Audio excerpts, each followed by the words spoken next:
Internacional de Mujeres Juezas. Durante 6 años, esos programas de capacitación han formado a 500 funcionarios judiciales, oficiales de policía y periodistas. Junto con sus colegas, la jueza Norces ha visitado varias escuelas para educar a los jóvenes sobre la trata de personas y para difundir el conocimiento sobre la ley de su país contra la trata de personas del 2014. Incluso, antes de que esa ley fuera aprobada en el Parlamento haitiano, ella había trabajado en varios casos cuyos hechos coincidían con la trata de personas y estaba decidida a combatir el fenómeno en Haití. Se unió al grupo de trabajo de las mujeres juezas sobre la trata de personas para poder trabajar en toda la región contra el flagelo de la trata. Nuestros panelistas para este panel son el licenciado Jonathan Barón Gutiérrez, licenciado y miembro del Ministerio Público desde el 2006. Y fue el primer director de la Procuraduría Especializada contra el Tráfico Ilícito de Migrantes y Trata de Personas. Actualmente ocupa el cargo de fiscal general en el Tribunal de Apelación de la Procuraduría Regional de San Cristóbal. Es experto en trata de personas y ha impartido cursos sobre el tema en la Escuela del Ministerio Público y la Escuela Nacional de la Judicatura desde 2010. Les acompaña la honorable Natalia Molina, quien es jueza de primera instancia de la Corte Penal Criminal y de Faltas de Ciudad de Buenos Aires desde 2005. Es abogada y licenciada en Crimen Organizado de la Universidad de San Isidro y es socia de la Asociación Internacional de Mujeres Juezas. Ha ocupado diversos cargos públicos en el Consejo Nacional de Justicia Penal para Delitos de Menores y el Consejo de Magistratura, ambos en la ciudad de Buenos Aires. Nuestro otro panelista es el superintendente Anthony McLaurin. Es un oficial de policía de carrera, habiendo servido en la policía de Jamaica durante los últimos 28 años y medio. Se ha desempeñado en varias áreas claves en la organización, incluida la supervisión operativa, la administración y la inteligencia. El superintendente completó sus estudios en la Universidad de las Indias Occidentales, donde realizó una doble licenciatura en Economía y Administración Pública. También completó su doctorado en la Universidad de Walden en Políticas Públicas y Administración. Actualmente es el jefe interino de la Subdivisión de Investigación contra el Terrorismo y el Crimen Organizado, que investiga crímenes relacionados con trata de personas, propiedad intelectual, delitos cibernéticos, fraudes, antiterrorismo, entre otros. A continuación, cedemos el micrófono para iniciar el primer panel del día, que corresponde a nuestro segundo día de esta conferencia. Bonjour tout le monde.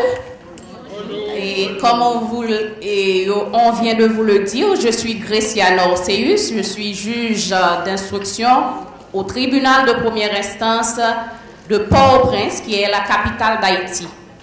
Je suis modératrice de ce panel, et ce panel est composé de personnes qui sont des experts en investigation. Alors, on va parler de preuves. Et en matière criminelle, dont la traite pour certains pays de l'Amérique latine et de la Caraïbe, qui est un crime, un délit, on sait en matière d'investigation, la preuve est primordiale. À l'audience, la preuve doit être bien gérée, bien conservée pour pouvoir être utile pour mener à une peine ou pas. C'est pour cela on a avec nous la chaîne pénale, on peut dire, puisqu'on a un policier, un procureur qui travaille comme commissaire et on a un juge, ma collègue Molina. On va commencer pour dire que la traite des personnes, un fléau mondial, que nous tous ici, nous décidons à combattre. Le protocole de Palerme, voté et ratifié par plus de 147 pays, a 4 objectifs, qui est la prévention, le partenariat, la prise en charge, la poursuite. C'est de cette poursuite qu'on va parler ce matin. Parce que le système de poursuite qui va permettre à ce qu'on aboutisse à la preuve qu'on va amener au tribunal, eh bien, nos panélistes. D'abord, on va commencer avec le licencié, plutôt le policier. Notre collaborateur et policier, Anthony McLaughlin, qui va nous expliquer les meilleures pratiques qu'il a dans son pays et qui vont nous permettre à nous autres de voir comment améliorer notre système de poursuite en matière de preuves, de gestion de preuves et de conservation de preuves. Nous passons la parole à M. Anthony McLaughlin. Thank you very much, Madam Moderator. Good morning, everyone. Okay, in order to have a successful prosecution, one of the things that must happen is that as the police investigator, we must put a good case before the court. It therefore means that the investigation has to be very good, very what we call airtight, right? So there's no loophole so that the suspect can get away. In Jamaica, what we do is that we train as many police officers as possible to ensure that they are able to identify incidents of human trafficking. Because we have a unit that investigates human trafficking, but Jamaica has 19 police divisions, and that unit is based in Kingston. So what we do in Jamaica is to ensure that as many police as possible are trained to identify and to investigate human trafficking. We also ensure that the victims are safe and secure. That is, once a victim is identified, we take them into a shelter. And the shelter is manned by civilians, and they are given all the necessaries that will make them comfortable. Then we also take them through a counseling session, because most times the victims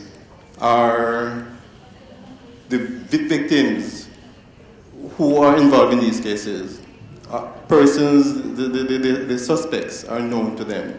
In many cases are their relatives, their mother, uncle, brother, sister, so we have to give them some amount of counseling to ensure that as investigators, we are able to reach them, that they're able to speak freely, because not in many instances they do not want to speak against their relatives or their close friends. So we ensure that we have them very comfortable by giving them some counseling.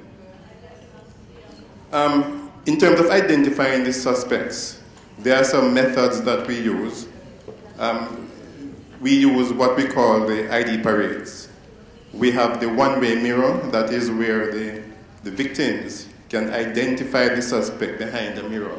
So the suspect will not be able to see the victims, right? So sometimes it's very difficult for them, so we use that process.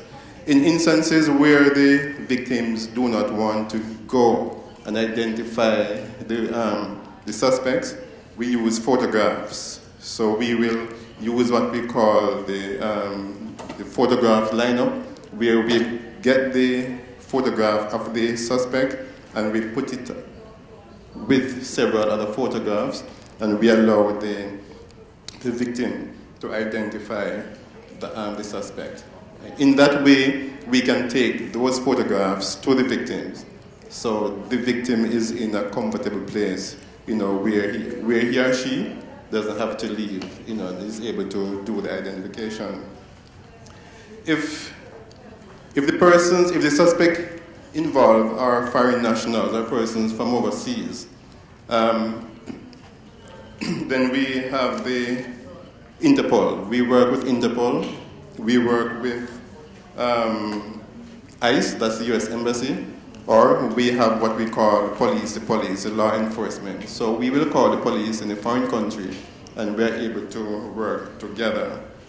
And there are several instances that we have in Jamaica. If the video that was shown yesterday by the Honorable Lisa Palmer from Jamaica, you know, she made mention of a collaboration that we had with the Indian police and the Jamaican police. We work closely to, well, there are several methods.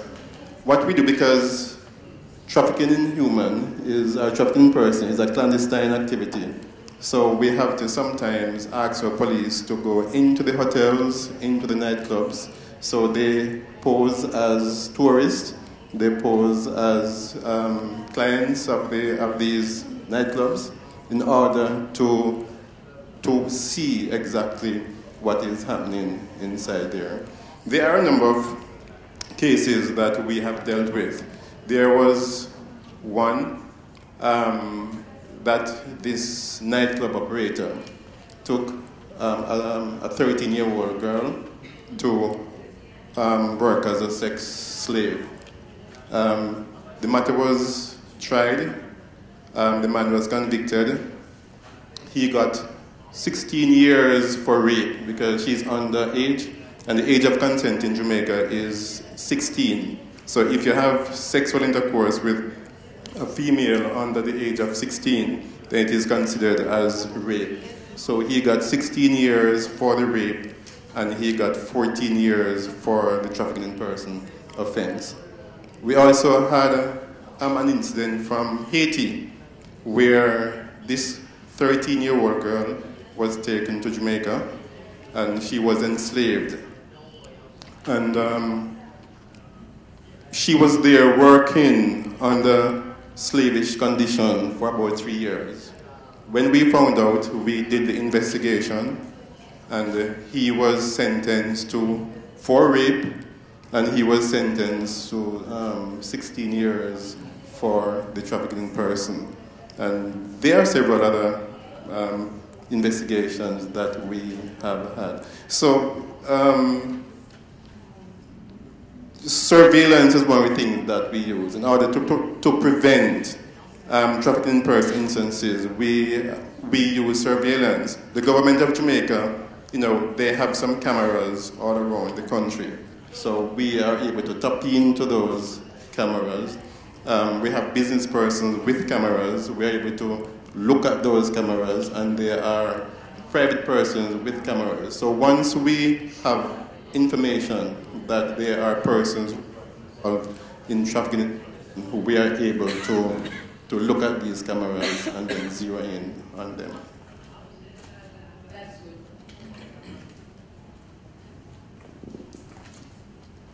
Thank you.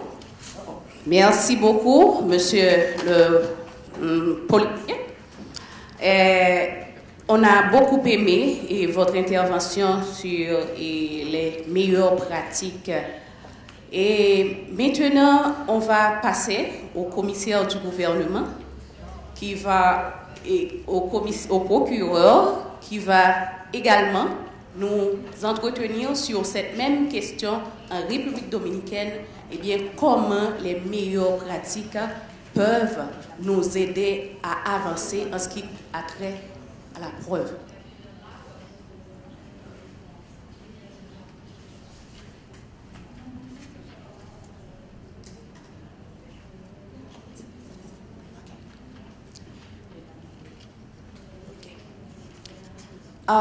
OK. Et on va poser, on va faire par questions et réponses avec lui. Monsieur le procureur Barreau Gutiérrez,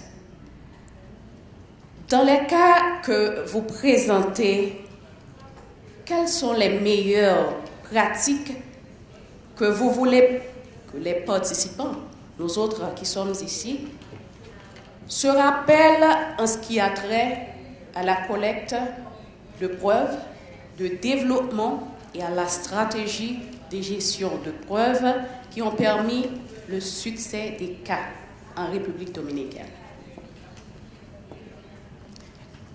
Muchas gracias a la Asociación Internacional de Juezas. Muy comprante, gracias. En francés. Okay. I prefer to speak in Spanish, and I will show you some good practices and in some cases. It's a little presentation. Es una presentación pequeña de algunas buenas prácticas en la recolección de pruebas en la República Dominicana, de cómo hemos tenido algunos éxitos aprendiendo de fracasos. Porque todo tiene un punto positivo y también negativo. Entonces, a veces de los fracasos aprendemos cómo mejorar. Entonces, simplemente le voy a hablar de las buenas prácticas que tenemos, enfocándolo en una investigación proactiva, en la cooperación internacional, en la persecución de los bienes y el dinero, que el caso no dependa de la víctima, evitar la no revictimización, el involucramiento de las ONGs, embajadas y organismos internacionales, y algo importante, la indemnización a las víctimas. ¿Qué es lo que vemos con este tipo de investigación? Tenemos la investigación reactiva y la investigación proactiva. En la investigación reactiva, que era lo que nos pasaba en República Dominicana, simplemente veíamos en un iceberg lo que estaba encima. Hacíamos operativos, apresábamos personas, rescatábamos, entre comillas, víctimas, pero no veíamos todo el submundo realmente de la trata de personas, lo que implica que lo que está debajo es mucho más de lo que vemos, dependiendo el tipo de investigación que utilicemos. Para buenos titulares en periódicos, medios de comunicación, decir que rescatamos 20 víctimas, 40 víctimas, 100 víctimas, eso es bonito. Pero ¿a cuántas víctimas realmente la hemos rescatado? ¿Qué significa reintegrarla y que tenga una protección efectiva? Yo diría que pocas. Y eso nos pasa, creo que en toda la región de Latinoamérica y también en el mundo. Hablamos de cifras, pero no hablamos realmente de víctimas totalmente rescatadas. Las dos investigaciones implican ventajas y desventajas. En una investigación reactiva, la teoría del caso del Ministerio Público depende del testimonio de la víctima. Por lo tanto, los índices de acierto, de éxito en ese caso es mínimo. En una investigación proactiva, a diferencia de la reactiva, la teoría del caso no depende del testimonio de la víctima. En la reactiva, casi seguro tenemos una revictimización. En una proactiva, hay revictimización, pero es mínima. La investigación reactiva está dirigida simplemente a personas, no a empresas criminales ni grupos delictivos organizados. Una proactiva, a diferencia, está dirigida también a personas, a empresas criminales y grupos organizados. Una investigación reactiva, la que realiza la policía, en muchos casos, es poca o ninguna inteligencia, porque se basa en hacer operativos. Sin embargo, en una investigación proactiva está sustentada en la inteligencia previa que hacen las autoridades. Poca posibilidad de perseguir el dinero y los bienes en una investigación reactiva, a diferencia de la proactiva, que nos enfocamos también en afectar lo más importante por el cual los tratantes explotan a las víctimas, el dinero.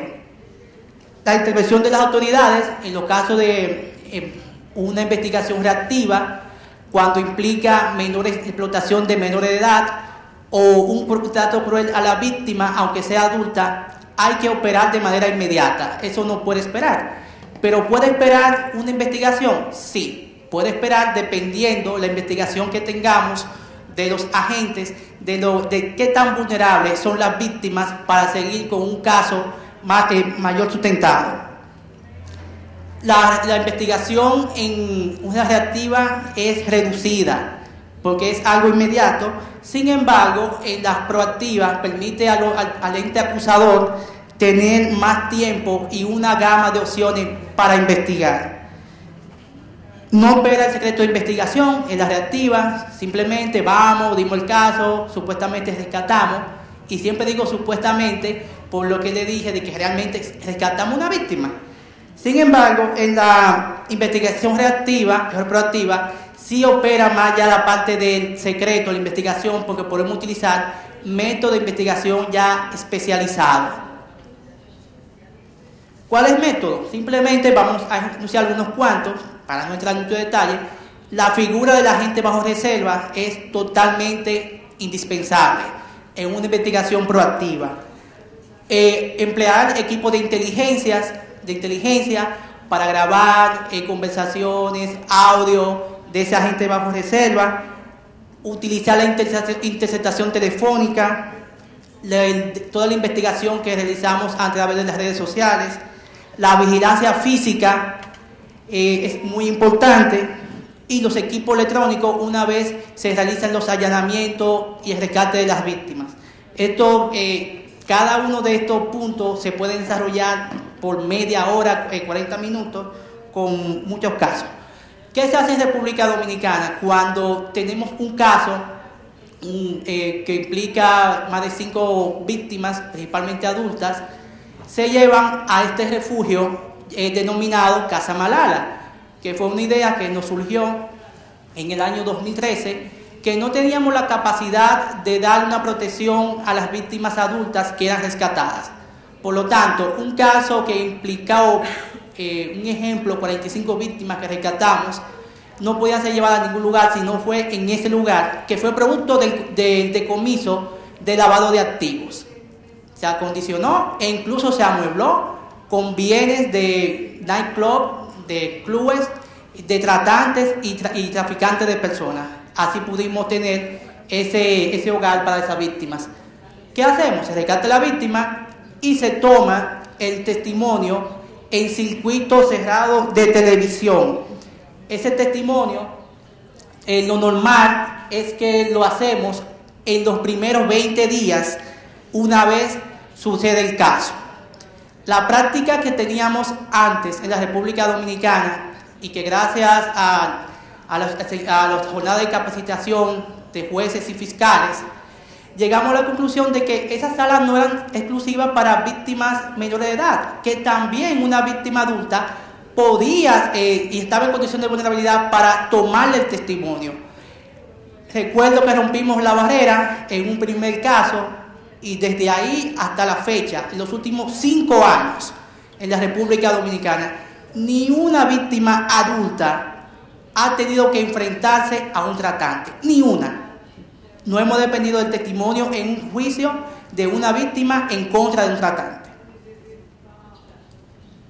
3 casos básicos. Este caso, llamado Copa, fue en Trinidad y Tobago, nos representó para nosotros un gran reto. Aquí está el interior de Copa, el dueño del negocio, que es el de abajo, y el de arriba fue el tratante desde la República Dominicana, que engañó a 3 mujeres, supuestamente que iban con un contrato para trabajar en una empresa. Sin embargo, 2 de ellas fueron explotadas a nivel sexual una vez llegaron hacia Trinidad y Tobago. Esta persona la captó, la llevó, la explotó y se benefició de todo esto. Las víctimas presentaban ideas suicidas, tanto en Trinidad y Tobago como en la República Dominicana. La información y mucho de la parte de investigación la hicimos a través de WhatsApp. a través de simplemente algo muy básico con el WhatsApp. Las víctimas fueron entrevistadas, las tres, en circuito cerrado de televisión. El testimonio de la gente que acompañó la investigación también por WhatsApp se brindó. Tuvimos el acompañamiento de la Organización Internacional para las Migraciones, que es la importante de tener ese apoyo para la reintegración y realmente el rescate de esas víctimas. Hubo una representación legal gratuita de parte de la Oficina de Trata y Tráfico de Personas, y el tribunal impuso por vez primera en República Dominicana la pena máxima en ese caso, que fueron 25 años. Y además el tribunal dispuso, para mí que es algo muy importante, la indemnización de la víctima. Este caso, la sentencia ocurrió antes de ayer. ¿Qué es lo que puedo resaltar en ese caso? El principal responsable, quien tenía el dominio del hecho, y es hacia allá que debe dirigirse toda la investigación. ¿Quién tiene el dominio del hecho? ¿Quién es el principal responsable? ¿Quién tiene los recursos? Hacia allá que tenemos que irnos con la investigación. Él organizaba, captaba, reclutaba mujeres en varios países: Perú, Brasil, Bielorrusia, Ucrania, Colombia, Venezuela. Durante más de una década. El negocio tenía realmente 19 años funcionando simplemente a 3 minutos de donde estamos acá. Era la montaña de la impunidad en cuanto a ese tipo de casos. Duramos 2 años investigando, 2 años, conjuntamente con las autoridades de la Embajada de los Estados Unidos y con las autoridades de Colombia. Esta persona no le pagaba dinero en físico como lo conocemos a la víctima, sino que era a través de fichas. Pero él, cada mes, él también retenía el 50% de la ganancia de lo que la víctima recibía. Y si la víctima incumplían con cualquier tipo de cláusula de un contrato que le voy a mostrar, entonces se podía quedar con todo el dinero. Eran víctimas que cualquiera que la viera caminando en las calles dirían, pero ella no es víctima. Pero como me enseñó un juez, a las víctimas de trata de personas, incluyendo también a la de violencia de género, tenemos que colocarnos unos lentes diferentes para poder detectarla. ¿Qué pasó? Aquí tenemos el contrato que esta persona le hacía firmar. Si vemos el contrato, dice que la única función que iban a desempeñar las personas era simplemente como bailarina y que tenían una compensación tanto por el alojamiento. Las víctimas tenían que pagar alrededor de $1.500 simplemente por el alojamiento cada mes, y eran descontados del 50% que él le debía pagar cada mes, y él se quedaba con 50% retenido para entregárselo a la víctima al final de que ellos concluyeran su trabajo. Pudimos detectar 236 víctimas, posibles víctimas, que pasaron un trayecto de 6 años en el negocio. Aquí estamos de que si incumplen cualquiera de las cláusulas, se le va a colocar una multa de $900, de $1.000. Encontramos multa impuesta incluso de $1.500, pero no se veía exactamente el maltrato que él le daba a nivel físico. Pero sí, con este tipo de elementos, él podía tener el control sobre esas víctimas. Incluso se daba la potestad de que él podía deportarlas si ellas incumplían el contrato, asumiendo un rol de parte de migración. Ubicamos aquí que el beneficio que lo estimamos en $2.400.000, $2.401.293 fue el beneficio que estimamos que esta persona pudo obtener. Pero ¿cómo se hace eso? Desde el principio, llevando una investigación paralela de trata de personas, pero también de lavado de activos al mismo tiempo. Porque lo más importante no es que esa persona haya sido condenada a 10, 15 o 20 años, es que le quitemos el dinero. Eso es lo que más le puede afectar a una persona como esto. De la renta cada mes él recibía un beneficio de $38,000, simplemente de renta, por las víctimas. ¿Qué pasó con este caso con la buena práctica? Hubo una inteligencia física y electrónica muy agresiva por parte de las autoridades. Un apoyo de las víctimas cuando llegaron al refugio por la Organización Internacional de Migraciones, Misión Internacional de Justicia y una ONG que se llama COIN. Una representación legal gratuita de Misión Internacional de Justicia que representó a 236 víctimas sin tener un documento que le diera la potestad a ellos representarlo. 236. No dieron su consentimiento para que la organización los representara. Sin embargo, fueron representadas durante todo el proceso por el tribunal, y el tribunal, cuando dio la sentencia, le dio la potestad y la condición de, porque por ser un delito que violenta los derechos humanos, esa organización podía representar a las víctimas. Eso fue un buen precedente que ya habíamos tomado incluso de la parte de la audiencia preliminar. Hubo una cooperación internacional efectiva, como le expliqué, con las autoridades, y ninguna de las víctimas, en el momento que hicimos el operativo de apresamiento, ninguna de las víctimas dio un testimonio que pudiese llevar a las autoridades a poder probar el delito de trata. Ni uno. ¿Qué significó eso? Que habíamos aprendido en casos anteriores. Nunca un caso puede depender del testimonio de la víctima, porque la víctima no se reconoce como víctima. ¿En qué nos basamos?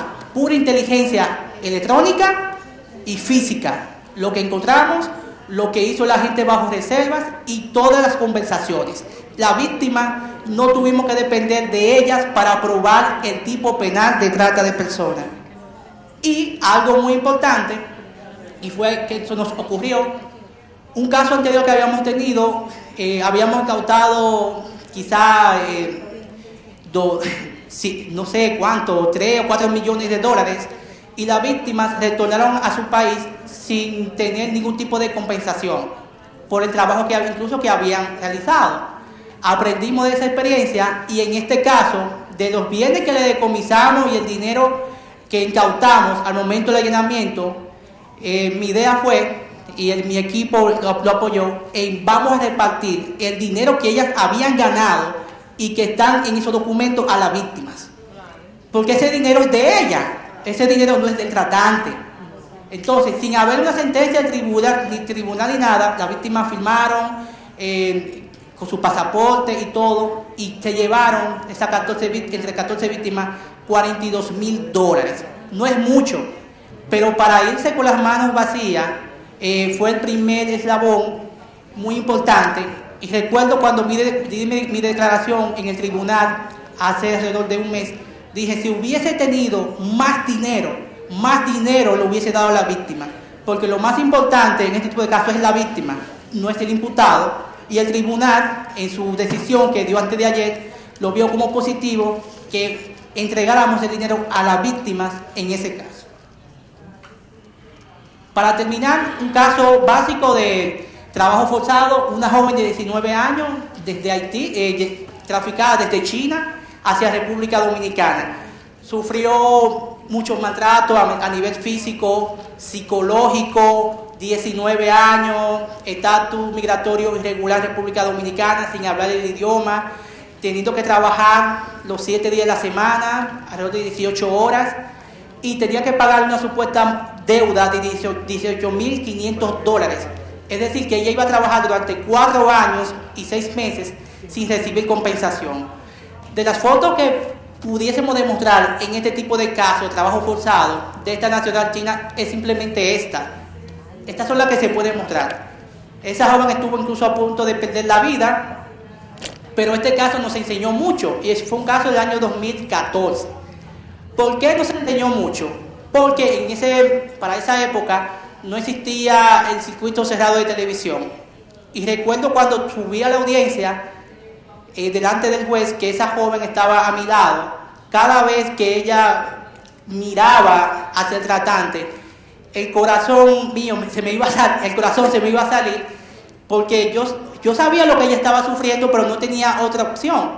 Desde ese día, y recuerdo que lo dije, es la primera y última vez que enfrentamos a una víctima adulta con un tratante. No puede ser. ¿Qué significa?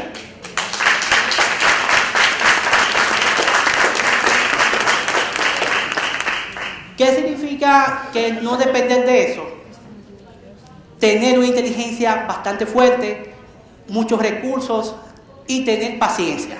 Paciencia no todo lo va a tener estadística, porque lo más importante, como yo dije, yo cambio 100 sentencias condenatorias por rescatar 5 personas. Es lo más importante porque para eso queremos trabajar. Con ella cambiamos un poco con algo que yo quizá he denominado el interés superior de la víctima adulta de trata de personas. Tenemos el interés superior de los menores de edad. ¿Por qué? Porque en ese caso pudimos haber obtenido 25 años de condena, pero la parte imputada le hizo una oferta a la víctima de indemnizarla con $30,000 y también declararse culpable. El instinto asesino de los fiscales es uno, yo quiero mis penas, pero nunca esa víctima iba a poder tener en su mano esos $30,000. Renunciamos al espíritu persecutor del Ministerio Público, solicitamos 8 años, el tribunal puso 5, pero la víctima recibió su dinero, la pudimos reinsertar a nivel laboral, su estatus migratorio también fue regularizado en República Dominicana, aunque no existe una ley específica para ello, pero fue con muchas gestiones, y el cambio de ella, que actualmente vive en República Dominicana, es diferente. Esa es una víctima realmente rescatada. Quizás tengamos muchas víctimas identificadas, pero nunca rescatadas. Gracias.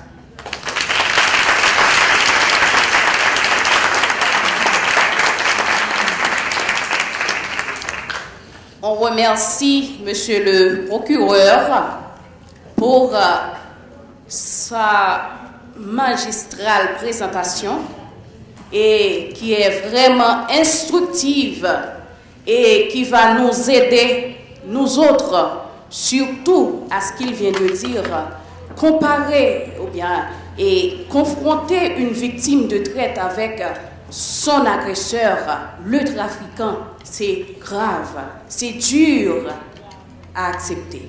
Nous vous remercions pour votre présentation. Alors, on va passer avec la présentation de notre collègue Mélania. Alors, Mélania, on va vous poser une question aussi.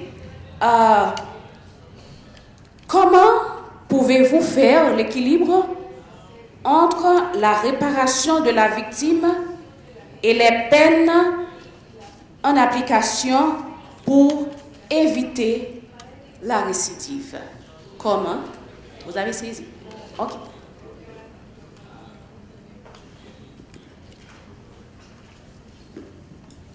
Bueno, buenos días a todos. Agradezco especialmente esta invitación.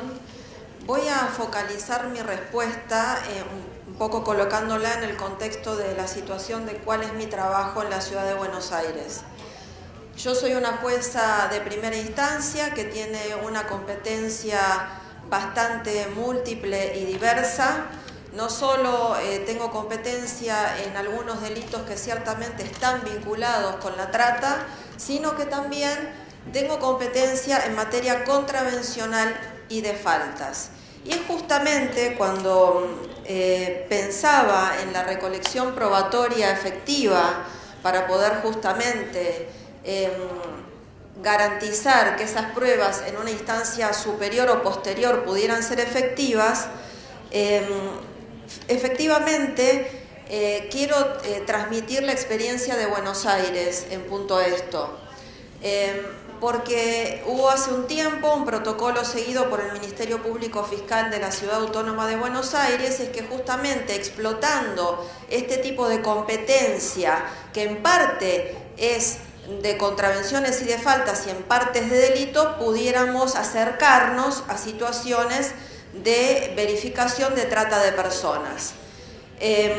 En el sistema del Código nuestro de la Ciudad de Buenos Aires hay diversas contravenciones que están vinculadas directamente a conductas violatorias a algunas normativas que rigen los comercios en la Ciudad de Buenos Aires. La Ciudad de Buenos Aires ejerce su poder de policía en estos ámbitos y en tanto estos comercios no cumplan con esas reglas, cometen las contravenciones y las faltas de las cuales nosotros seríamos competentes, además de otros delitos. Es justamente en este punto donde la Fiscalía centró su atención para dilucidar casos de trata de personas. Los casos algunas veces pueden comenzar por alguna articulación de la Agencia Gubernamental de Control, que es un área estrictamente administrativa, que está en la Ciudad Autónoma de Buenos Aires y que concentra todas las áreas administrativas. Allí hay diversos informes de algunas actividades comerciales que o han perdido la vigencia o ya no están habilitadas, o también puede articularse algunas denuncias de tipo anónimas. En estas que son eminentemente administrativas tenemos algunas contravenciones vinculadas a clausuras administrativas, a violaciones de clausuras, a faltas de habilitación o también a desvirtuaciones de los rubros comerciales que ejercen algunos locales.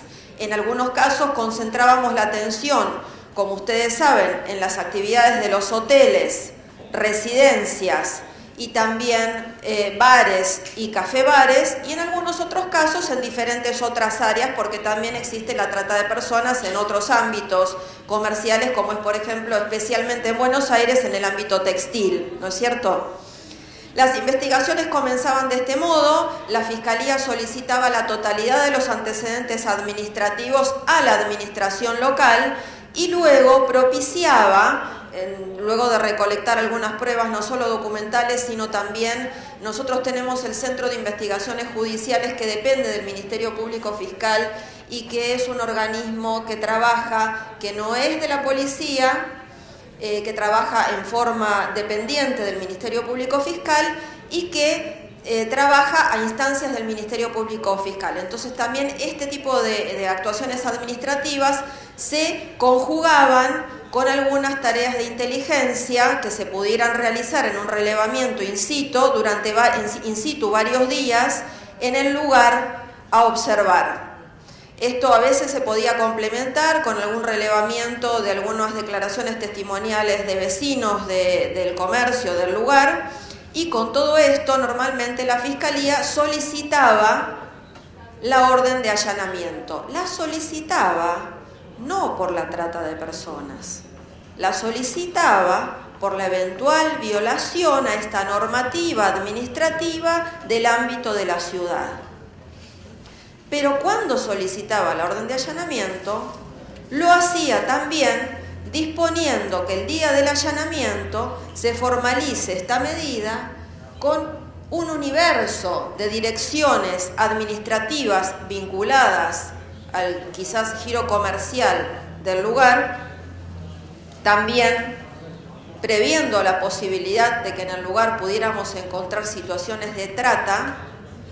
También se convocaba la Dirección de Trata del Gobierno de la Ciudad Autónoma de Buenos Aires, la Dirección de Apuntalamiento, quizás si se trataba de una propiedad que tuviera algún riesgo desde el punto de vista edilicio, ámbitos, direcciones vinculadas al ámbito de la niñez, para el caso de que si se registrasen menores trabajando o menores acompañando a las personas que eran víctimas de trata, también pudiera ocuparse.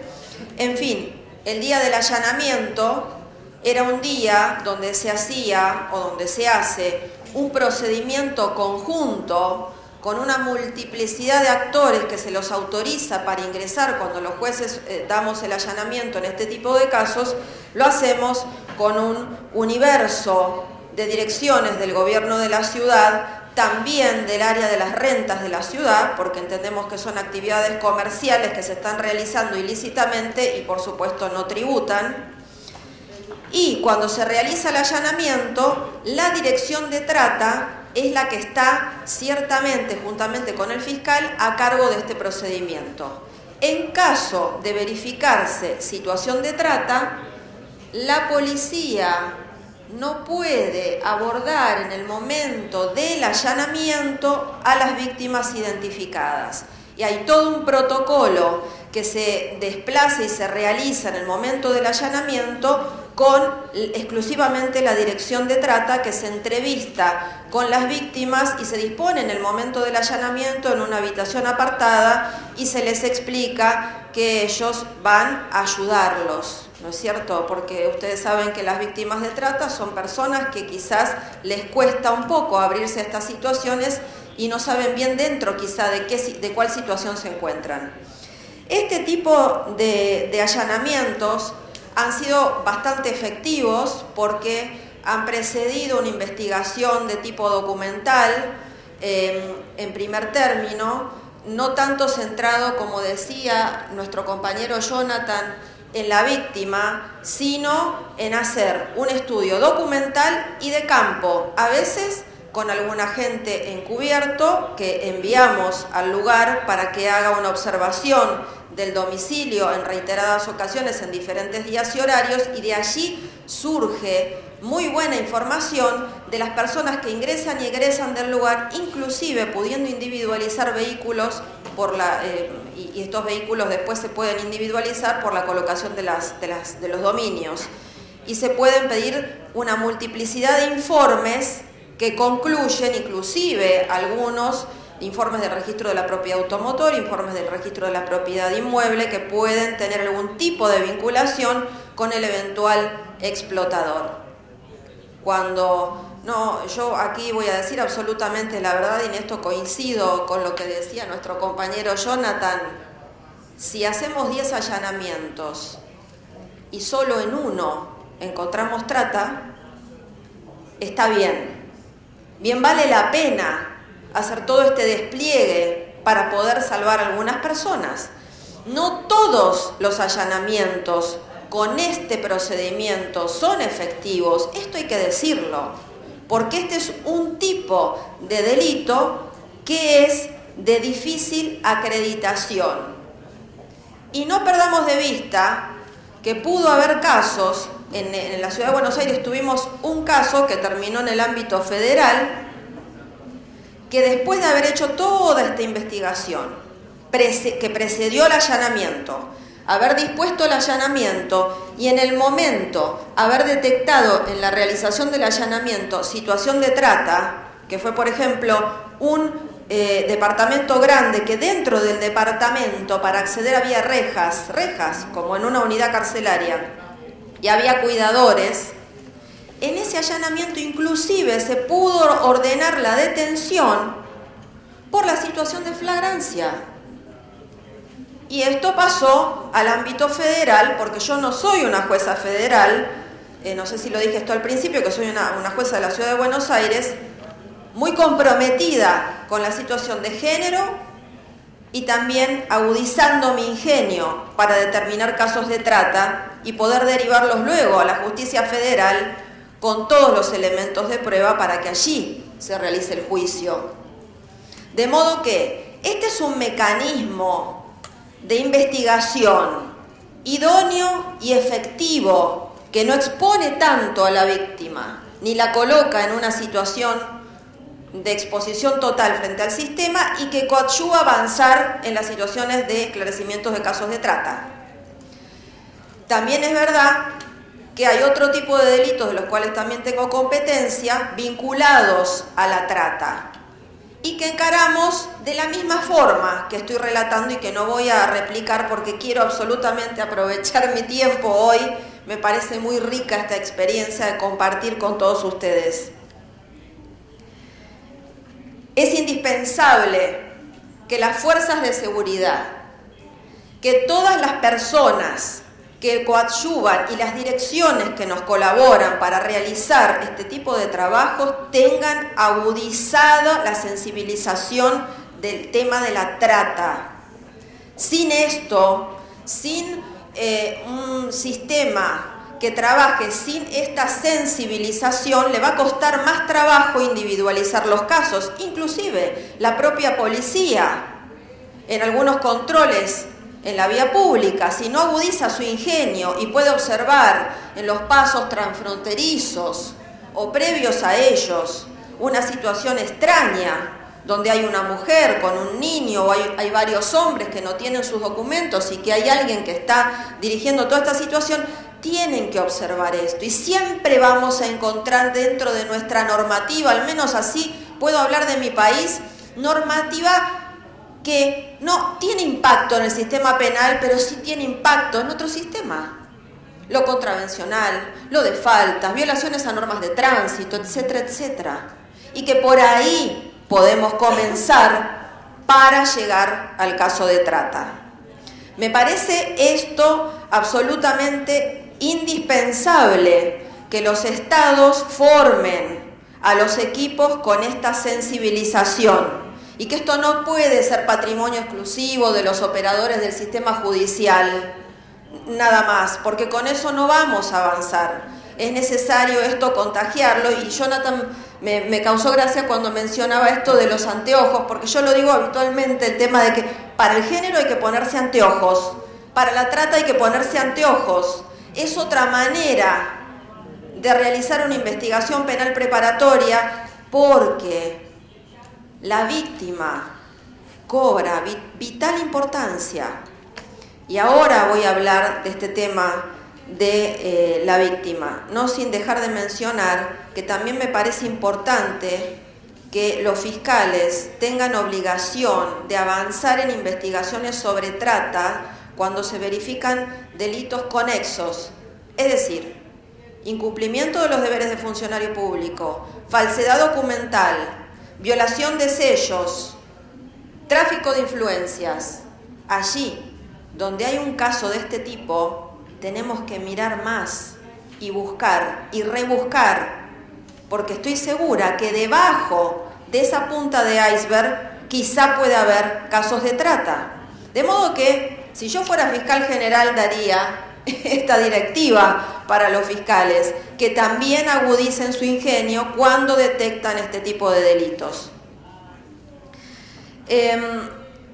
No quiero dejar pasar algo que es una idea que tengo, que quizá no todos puedan estar de acuerdo, y es una idea que se me generó a partir de un caso que tuve, no de trata, de violencia de género, que fue muy fuerte porque la víctima resultó muerta luego. La exposición de la víctima de trata al sistema judicial es algo absolutamente terrible para la víctima. Entonces, los operadores tenemos que ver con nuestro sistema procesal, respetando todas las garantías constitucionales que tienen los imputados, de ver la manera de no exponer a la víctima de trata, y en este caso agrego / violencia de género, al sistema judicial. Tenemos que buscar la manera. En Argentina, como dije antes, cuando hacemos el allanamiento y detectamos la víctima de trata, tiene que abordarla la Dirección General de Trata con sus psicólogos. No lo puede hacer ni un fiscal ni un juez. Y cuando la víctima esté preparada, recién allí va a poder declarar. ¿Por qué no tomar en esa etapa de instrucción, en un lugar acogedor, como algunos códigos procesales establecen bajo el sistema de cámara Gesell, la declaración testimonial de la víctima con la interpósita persona del psicólogo, como lo establecen algunos sistemas procesales, grabando por audio y video esa declaración con presencia del fiscal y del defensor, para garantizar que ambas partes puedan hacer preguntas y que la víctima solo pueda responder si el psicólogo considera que está en condiciones de hacerlo.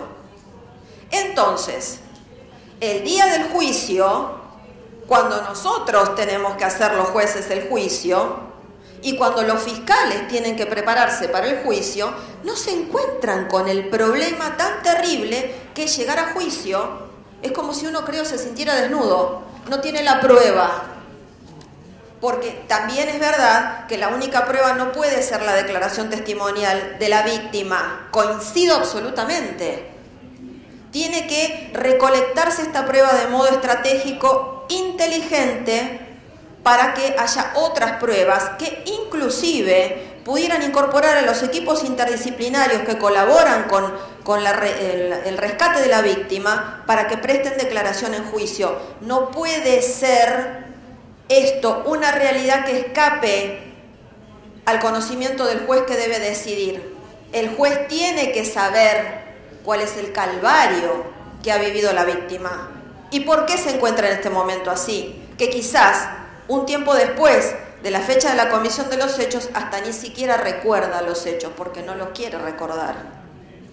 Entonces, creo que una buena manera de incorporar al juicio esta testimonial podría ser de esta forma. Sé que algunos no van a estar de acuerdo, yo soy una jueza de un sistema acusatorio, imagínense que decido todos los días en audiencia oral todo, absolutamente todo. Esto quizá pudiera violar la oralidad. Pero también en este sistema equilibrado tenemos que garantizar la debida diligencia, como dice la Corte Interamericana, el resguardo de la víctima y evitar la doble victimización y que el caso llegue a buen puerto en el caso de los fiscales, que ese juicio se pueda realizar y que ciertamente haya resultados exitosos. Esta es una idea que no sé si tendrá favorable acogida, pero también una de las cosas importantes me parece que era para decir. Y finalmente decir que hoy en día, con la gran cantidad de mecanismos que hay a través de Internet de investigación, a través del sistema de fuentes abiertas, en Argentina ya tenemos sistema biométrico de identificación facial, hay muchos sistemas que nos permiten llegar a la verdad en la trata que no sea directamente del testimonio de la víctima. No digo que este no sea importante, como dije al inicio, pero es un mecanismo idóneo, propicio y que puede llegar a combinar un universo de pruebas para poder arribar justamente a una decisión más o menos buena. Una de las últimas cosas que yo quisiera agregar es que nosotros también los jueces de la ciudad tenemos competencia en pornografía infantil y que aún en los casos en que a veces, en algunos casos llegamos a condena y en otros no, en cualquiera de los dos casos las fotografías que se recogen en esa investigación las mandamos al FBI para que puedan tratar de averiguar sobre quiénes son las víctimas y poder ayudarlas. Esto más allá del resultado de si es una condena o es una absolución. Ojalá que de este intercambio resulte algo muy bueno para todos y podemos avanzar mejor en el tema de la trata. Gracias.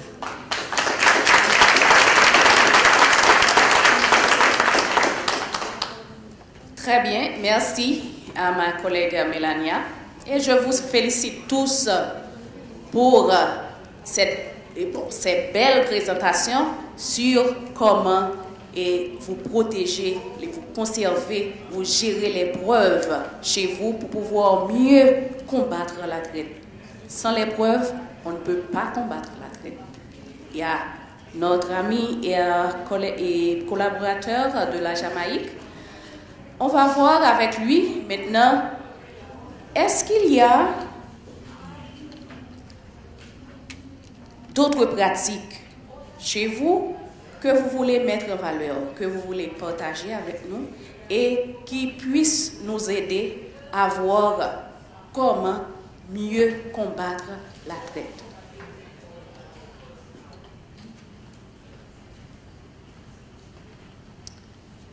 Okay, one of the other practices that we do in Jamaica is that we work closely with the Director of Public Prosecutions.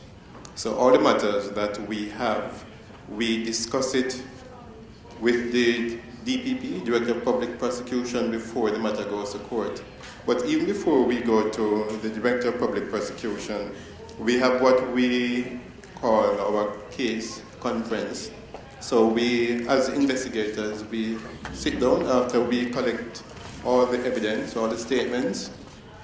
We go through them thoroughly, we analyze them, and we look to see where there are weaknesses, and we try to correct those weaknesses. We also do what we call a mock trial. That is, we appoint one of the police officers to be a judge, and we appoint one or two to be defense lawyers. And within our department, we try the cases before the case file is submitted to court. So we take the instructions from the Director of Public Prosecutions, and we ensure that we followed that instruction or those instructions, and then we have our in-house trial so that when we go to court, then we have a very good case to present to the judge.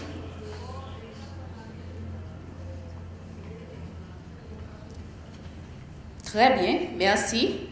Et on ne sait pas si nos deux collègues ont quelque chose à ajouter concernant cette même question, d'autres pratiques que vous avez et qui peuvent nous aider à mieux combattre la traite. Je ne sais pas lequel d'entre vous qui peut répondre, nous donner quelques informations.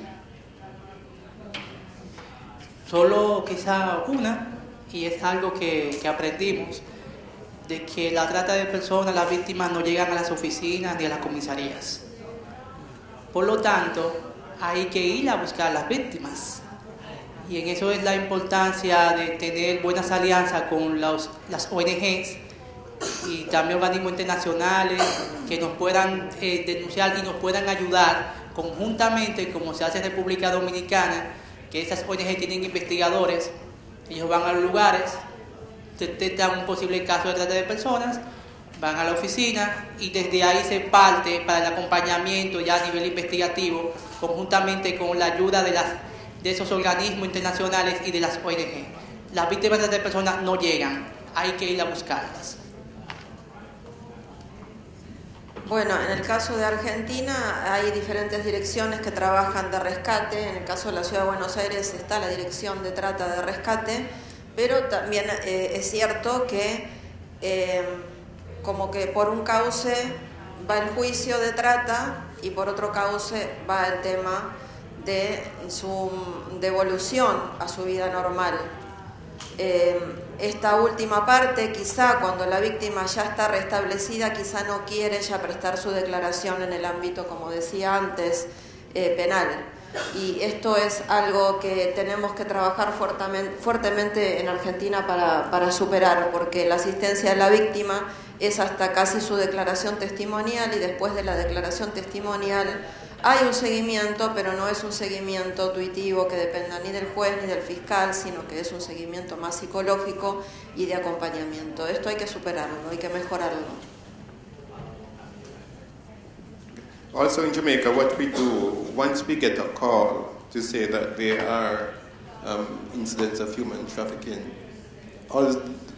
we ensure that we tend to those calls. So we do not take anything for granted. Once there are suspicions, and once we are called, once the police is informed, and many instances they're called 119, or we have what we call Crime Stop.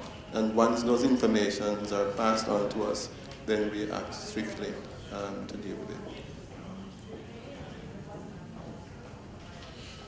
Merci bien à vous. On a quelques 10 minutes pour demander à certaines personnes, certains collègues de l'assistance, de l'audience, est-ce qu'ils ont des questions pour nos panélistes, des questions supplémentaires s'ils en ont? Ok, il y a 2 personnes, 3, 4, on prend 4, on va faire 2 minutes. 2 minutes, questions, réponses. On prend les questions d'abord et après on donne les réponses. D'abord, monsieur. Sí, gracias. Buenos días. Mi nombre es Iván Núñez, soy oficial de la Policía Nacional Dominicana, adjudicado a la Procuraduría General de la República como investigador judicial. Mi pregunta es para el intendente Anthony. Independientemente del tipo de caso, ya sea tráfico ilícito de migrantes o trata de personas, ¿ustedes tienen como norma utilizar en su mayor fuerza el testimonio de la víctima?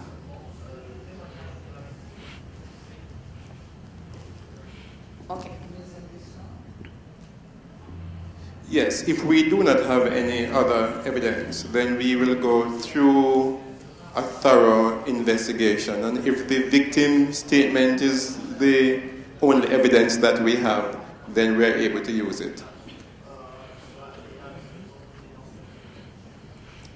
Merci. Et l'autre question, c'est la juge Margaret George. Merci. Ma question, c'est pour Anthony. Vous avez parlé d'une haïtienne qui était victime en Jamaïque. Comment avez-vous traité ce cas, géré ce cas? Et spécialement, j'aimerais savoir, est-ce qu'il y a une coopération entre votre pays et Haïti dans le cadre de la poursuite et des cas pénaux?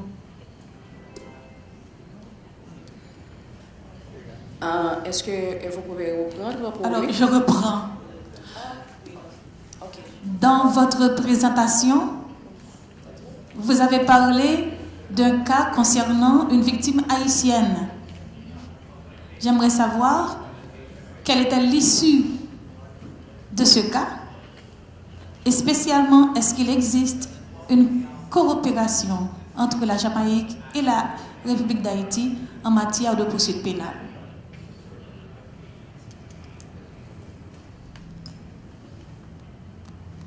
Okay. The outcome of the matter, the outcome of the case is that the gentleman was the suspect.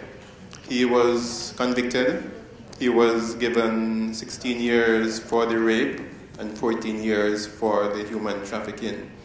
We work alongside the Haitian police. In fact, we sent some police from Jamaica up to Haiti, and they worked together. They went to the child's home. They spoke with the mother, and we got some information which assisted the police in Jamaica.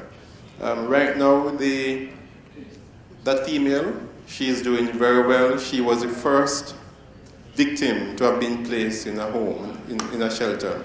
And the last time I spoke with her, probably about 2 or 3 months ago, she got Jamaican status, and she was doing very well in school.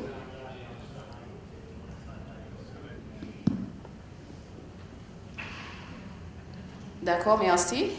Je vous écoute.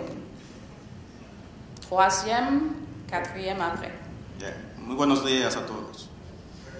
Licenciado, bienvenido Ventura Cuevas, director de la Procuraduría Especializada contra el Tráfico Ilícito de Inmigrantes y Trata de Personas, PTT, en República Dominicana. Sabemos que por mandato aquí en República Dominicana de la Constitución y las leyes nuestras, debemos brindarle protección a víctimas y testigos. Y esto incluye naturalmente testigos también, víctimas de trata.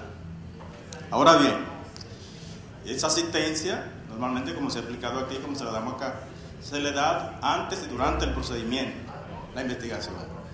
Sabemos que esa asistencia debería ser integral. Pregunto yo básicamente a los representantes tanto de Haití como de Argentina, la magistrada de Argentina, ¿tienen ustedes allá en su país algún tipo de asistencia posterior al proceso? O sea, ¿qué se hacen con esa víctima una vez culminado el proceso, que se ven compelidas en ocasiones a volver a hacer lo mismo? Entonces, de ahí es que sostenemos, nuestro criterio muy particular, que debemos trabajar en esa asistencia integral de las víctimas posterior al proceso, ya una vez concluida con una sentencia definitiva. Merci. Puedo decir que en Argentina nosotros tenemos un sistema de rescate, por un lado, para asistencia de las víctimas, como señalé hace un momento, que las asiste hasta el momento en que se presta la declaración testimonial, esto en el ámbito nacional y federal. También en la ciudad de Buenos Aires existe la Dirección de Trata, que trabaja como acompañamiento permanente con las víctimas de trata. Hay varios albergues.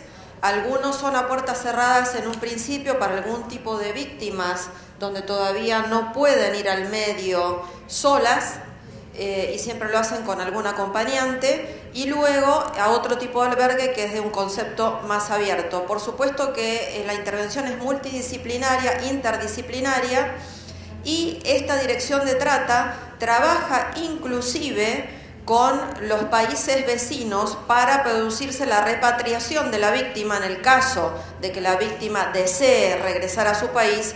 Quiero decir que tuve una entrevista hace poco con ellos y me han contado que no tenemos un alto grado de retorno desde Buenos Aires. tenemos un bajo grado de retorno y que esta dirección de trata depende del Ministerio de Desarrollo Social, con lo cual nuclea varias áreas del gobierno de las que se nutre para ayudar a las víctimas, inclusive para conseguirles un trabajo. Hay un caso muy reciente de un rescate de una mamá y su hija, que inclusive no solo víctima de trata, sino de matrimonio forzoso, fueron rescatadas y hoy están trabajando en un supermercado en la provincia de Buenos Aires y no tienen problemas, digamos. Ya han pasado todos los estadios de los 2 albergues y ha sido exitoso. Son pocos casos, pero son buenos. Okay, in Jamaica, the Asian case I just mentioned, the young lady, she opted to stay in Jamaica. So she is now a naturalized citizen. She goes to school, she goes to church, and she's up and about. She is still in the shelter, but she is, as I said, a naturalized citizen. So she is a Jamaican now. The matter that you saw yesterday in the video from Miss Hamilton, Judge Hamilton, those persons opted to go back to India. However, one of them, based on the restitution that was made to him, returned to Jamaica to do business. So there are quite a number of them who will stay in Jamaica, and some of them will opt to go back to their countries. Right, as it is now, we have about 20 matters dealing with, most of which are foreign nationals. They are in a shelter, and most of them prefer to stay in Jamaica. La 4e question. I might speak in Spanish because I've been here too long. Maybe my English, I'm losing my English, so it might drive them crazy, the translators. But my question is to Jonathan Barrow. I had the privilege and honor to work a couple of cases with him. You spoke about reactive and proactive. I would like to know, what, in your opinion, why are we more reactive than proactive in fighting the fight against human trafficking? Are people just paying attention just to the statistics parts? Or what is missing to be more proactive in the fight against human trafficking?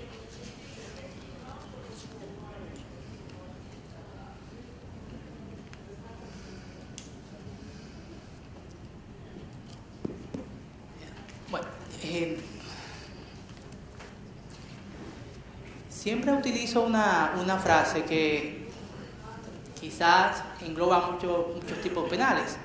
Es que la trata de personas no se combate con discursos, es con recursos. Recursos económicos y recursos humanos. Usted puede tener el mejor investigador, como se dijo, sabe mucho de investigación, si no tiene sensibilización y pasión hacia el tema, no podrá tener éxito. Y éxito no es tan solo estadística, sino usted tener esa empatía con las víctimas. Vemos los reactivos, incluso porque no conocemos mucho de la investigación proactiva. Como lo dije, lo más importante, ok, podemos ser operativos, pero el operativo para mí es simplemente una parte de una ejecución, de una inteligencia previa. Ahí tenemos un caso. Si nos vamos a la parte reactiva, podemos tener quizás una persona en prisión preventiva, pero el caso, como depende de la víctima, y quizás me equivoque, más del 95% de los casos que puede depender de la víctima en violencia intrafamiliar o en trata de personas es un caso fallido. Aparte de que ponemos la revictimización. Entonces tenemos que tener más capacitación a nivel del sistema de justicia y de las autoridades que investigan para no solo ver la punta del iceberg, sino ver el iceberg totalmente completo. Gracias. Again, human trafficking is a clandestine operation. So in many instances, unless the victims get a chance to say something, the only thing that we can do as a proactive means is to educate the persons as much as possible. But outside of that, it's going to be very reactive. D'accord. Merci beaucoup. Merci pour les questions. Et j'ai ma collègue Mélania qui aimerait ajouter quelque chose. On va passer le micro.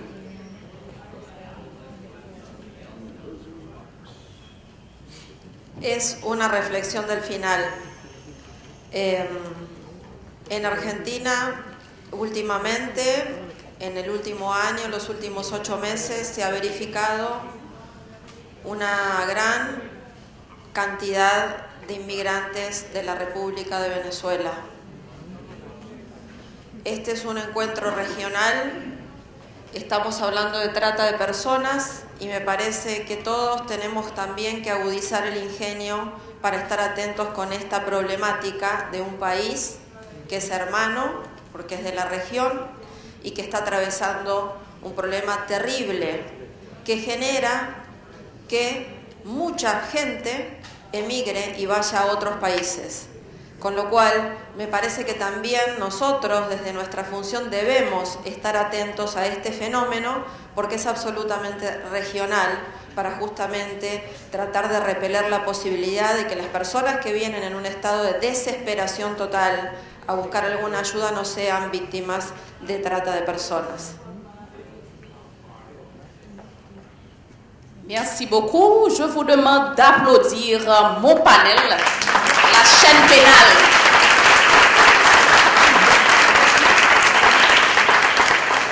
Je vous félicite et je vous conjure de mettre en application toutes ces belles pratiques que vous venez d'entendre, d'écouter à cette conférence et arriver chez vous, appliquez-les. Si elles ne sont pas encore en application ou de mise, faites de la plaidoirie chez et auprès de vos institutions publiques, de vos institutions et de l'exécutif, du gouvernement pour pouvoir les mettre en place afin que nous puissions ensemble protéger les victimes de la traite, juger et prononcer des décisions contre les trafiquants. Comme l'ancien dirigeant, l'ancien représentant de l'ONU eut à le dire, les trafiquants se mettent ensemble pour commettre leur forfait. Nous autres, nous devons nous unir pour combattre les trafiquants, pour leur barrer la route. Je vous en dis merci, merci d'avoir assisté à ce panel.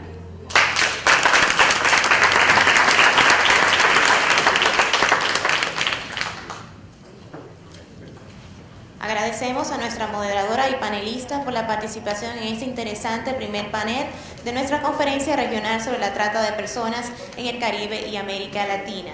Con este panel finalizamos nuestras actividades matutinas y les recordamos que en la tarde tendremos el cuarto taller titulado Colaboración transfronteriza y regional en casos de trata de personas. Les invitamos a disfrutar del almuerzo que hemos organizado para ustedes. Retornaremos en 1 hora y 30 minutos y en la parte de afuera el equipo de protocolo le estará orientando a donde se va a realizar el almuerzo. Gracias.